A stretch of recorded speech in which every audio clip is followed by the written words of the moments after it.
Section 21 and 2 empowers the Institute to borrow by way of loan or overdraft without the consent of the President of the Federal Republic of Nigeria, actually dated 30th day of July, 2025. Distinguished Senate President and distinguished senators,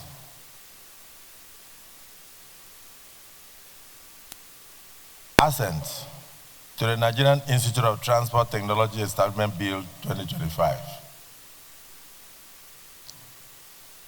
Pursuant to Section 58(4) of the Constitution of the Federal Republic of Nigeria, 1999 as amended,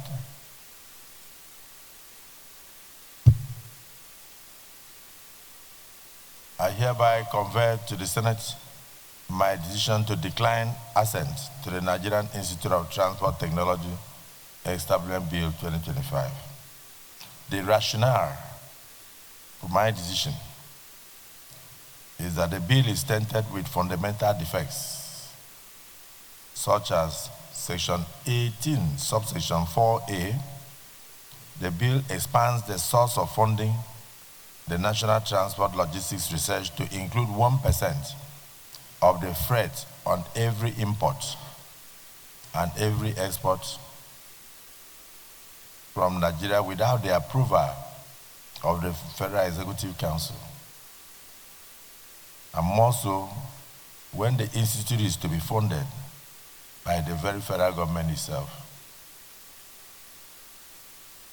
Section 21 and 2 empowers the institute to borrow by way of loan or overdraft without the consent of the President of the Federal Republic of Nigeria, except where the amount to be borrowed is above 50 million or 50 million naira.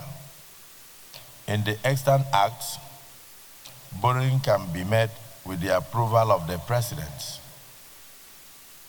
The removal of the approval of the President has not been explained or justified. The provision could be abused, as the Institute may request to borrow amount equal to 50,000 naira or less in order to avoid presidential approval.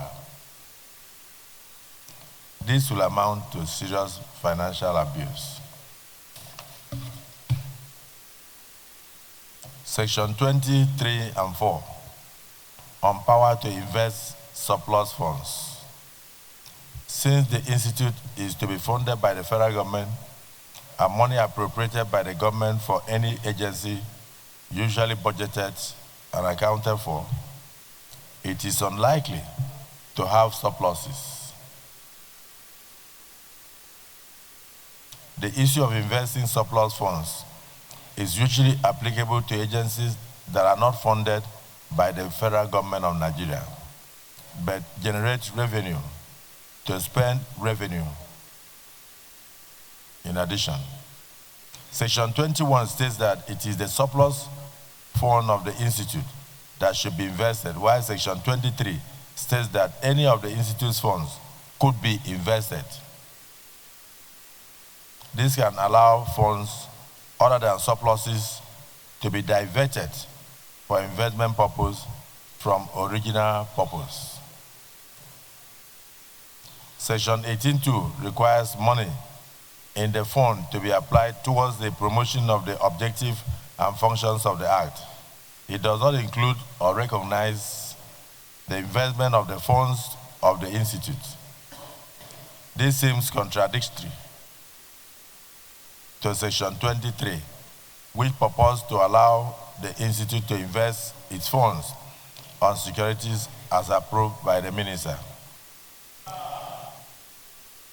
On the above reasons, I withhold my assent to the bill. Please accept, distinguished Senate President, distinguished senators, the assurances of my highest regards. Yours sincerely, Bola Ahmed Tinubu, President, Commander-in-Chief of the Armed Forces of the Federal Republic of Nigeria. Here, I want to thank the President for taking time to go through each and every bill that we send to the executive. This is very, very impressive because it means that the executive took time to go through clause by clause. And so we will do justice to all the observations put forward by the President. So this is again committed to the Committee of the Whole Senate.